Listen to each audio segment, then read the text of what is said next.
카자흐스탄에 거주하는 고려인 디아스포라 사회에서 부활절은 특별한 의미를 지닙니다. 강제 이주의 아픔을 겪으며 고향을 잃었지만 신앙의 힘으로 희망을 잃지 않고 삶을 이어간 고려인들에게 부활절은 기적과 희망의 상징입니다. 중앙아시아의 광활한 초원에 울려 퍼지는 부활의 노래에는 고려인들의 간절한 기도와 신앙이 녹아 있습니다. 1937년 스탈린의 강제 이주 정책으로 고려인들은 한반도에서 중앙아시아로 강제 이주되었습니다. 혹독한 추위와 낯선 환경, 가난과 질병 등 극심한 고난 속에서도 고려인들은 신앙을 잃지 않았습니다.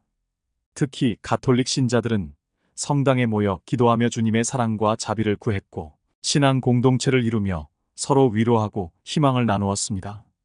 1930년대 후반 카자흐스탄 크지로르다주의 한 고려인 마을은 극심한 가뭄과 기근으로 고통받고 있었습니다.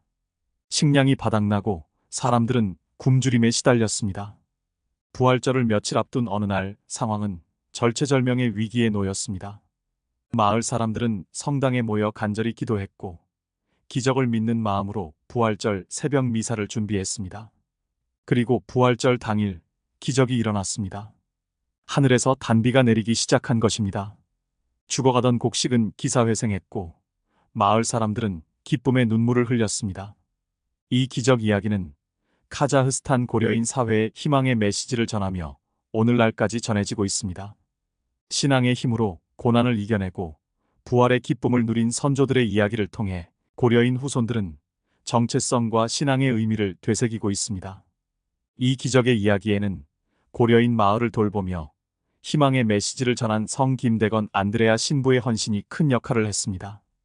김대건 신부는 1845년 순교한 한국 최초의 가톨릭 사제로 그의 신앙과 사랑의 정신은 카자흐스탄 고려인 커뮤니티에도 깊은 영향을 미쳤습니다. 김대건 신부는 고려인 마을을 방문하여 미사를 집전하고 주민들을 위로하며 용기를 북돋아 주었습니다. 부활절을 앞둔 절체절명의 순간에도 김대건 신부는 고려인들과 함께 기도하며 하느님의 자비를 간구했습니다. 부활절 새벽 신부는 간절한 기도와 눈물의 호소를 하늘에 올려보냈고 이는 기적의 씨앗이 되었습니다. 부활절 아침 기적은 마을에 찾아왔습니다. 밤사이 내린 따뜻한 봄비는 메마른 대지에 생명의 물을 선사했고 죽어가던 곡식은 되살아났습니다. 고려인 주민들은 한순간의 죽음의 위기에서 벗어나 새 생명을 얻은 기쁨에 감격했습니다. 이 기적은 고난 속에서도 희망을 잃지 않고 기도하는 이들에게 주님이 선사하신 부활의 선물이었습니다. 부활절 미사에서 김대건 신부는 주님은 우리의 기도를 들으시고 새 생명을 주셨습니다. 이 기쁨을 간직하고 서로 사랑하며 살아갑시다라는 말씀을 전했고 이는 고려인 공동체의 부활에 참된 의미를 깨우쳐 주었습니다. 기적을 목격한 고려인 마을 주민들은 기쁨과 감사의 마음을 담아 성대한 부활 축제를 열었습니다. 맛있는 음식을 나누고 민속 춤을 추며 하느님께 영광을 돌렸습니다. 김대건 신부도 함께 기뻐하며 축복의 미사를 봉헌했습니다. 이 부활 축제에서 가장 감동적인 순간은 고려인들이 부활 찬가를 함께 부른 장면이었습니다. 알렐루야, 주님께 감사하세. 우리에게 부활을 주셨네라는 노래소리는 중앙아시아의 드넓은 초원에 울려 퍼졌고 고려인들의 신앙과 기쁨을 하늘까지 전했습니다. 이 부활의 노래는 강제 이주의 아픔도 가난과 굶주림의 고통도 이겨낸 고려인 디아스포라 공동체의 힘찬 함성이었습니다. 오늘날에도 카자흐스탄 고려인 후손들은 이 노래를 부르며 선조들의 신앙을 기억하고 부활의 기쁨을 나누고 있습니다. 부활절 기적 이야기는 카자흐스탄 고려인 디아스포라 사회에 깊은 영향을 남겼습니다. 이 이야기는 강제 이주와 극심한 고난 속에서도 신앙과 희망을 잃지 않은 고려인 선조들의 정신을 보여주는 상징이 되었습니다. 고려인들은 이 이야기를 통해 자신들의 정체성과 뿌리를 확인하고 신앙의 힘으로 어려움을 극복해 나가는 삶의 지혜를 배웠습니다. 오늘날에도 카자흐스탄 고려인 사회에서는 부활절이 되면 이 기적 이야기를 떠올리며 선조들의 믿음과 희망을 기리고 있습니다. 부활절 기적의 생생한 목격자 중 한 분인 김알렉산드르 할아버지는 이 사건을 감동적으로 회고했습니다. 당시 10살이었던 김 할아버지는 온 마을이 죽음의 문턱에서 헤매고 있었죠. 하지만 우리는 기도를 멈추지 않았습니다. 부활절 새벽 김대건 신부님과 함께 드린 기도는 잊을 수 없어요. 그리고 기적이 일어났죠. 단비가 내리기 시작한 겁니다.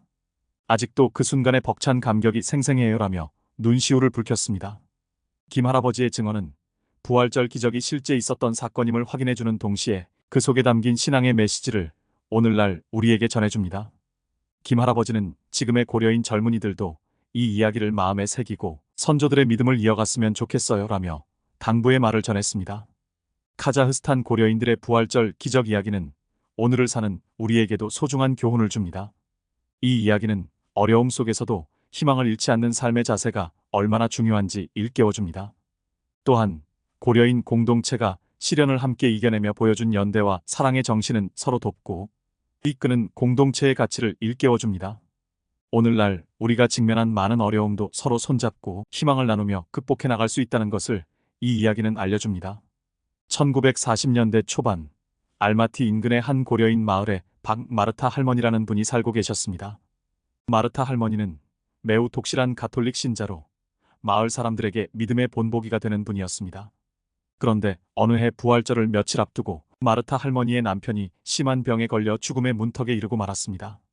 의사는 남편이 부활절까지 버티기 힘들 것이라고 했지만 마르타 할머니는 기도를 멈추지 않았습니다. 부활절 당일 임종을 맞이한 남편을 위해 마르타 할머니는 미사에 참석했고 김대건 신부의 설교를 듣던 중 기적이 일어났습니다. 한순간 숨을 거두었던 남편이 깨어난 것입니다. 마을 사람들은 모두 이 기적에 놀라 하느님께 감사 기도를 올렸고 마르타 할머니의 굳건한 믿음을 칭송했습니다. 이 사건 이후 마르타 할머니는 부활 할머니라는 별칭으로 불리며 마을 사람들의 신앙적 귀감이 되었다고 합니다.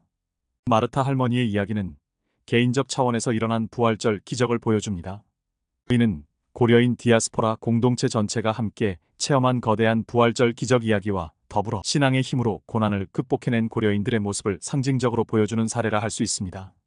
이처럼 카자흐스탄 고려인 사회에는 부활절과 관련하여 개인과 공동체 차원의 감동 스토리들이 다양하게 전해지고 있습니다. 카자흐스탄 고려인 사회에 전해지는 부활절 기적 이야기는 강제이주의 아픔을 딛고 살아온 고려인 디아스포라의 힘든 역사를 상징적으로 보여줍니다. 동시에 이 이야기는 신앙의 힘으로 절망을 이겨내고 희망을 쟁취한 고려인들의 불굴의 정신을 증언합니다. 부활절 기적의 메시지는 고려인 후손들에게 소중한 정신적 유산이자 민족 정체성의 원천입니다. 이 이야기를 간직하고 전승하는 것은 고려인 디아스포라 공동체의 신앙과 애환, 그리고 희망을 잇는 일이 될 것입니다. 중앙아시아 초원에 울려 퍼진 부활의 노래가 오늘도 카자흐스탄 고려인들의 마음에 힘찬 메아리로 울리고 있습니다. 구독과 좋아요는 사랑과 배려입니다. 감사합니다.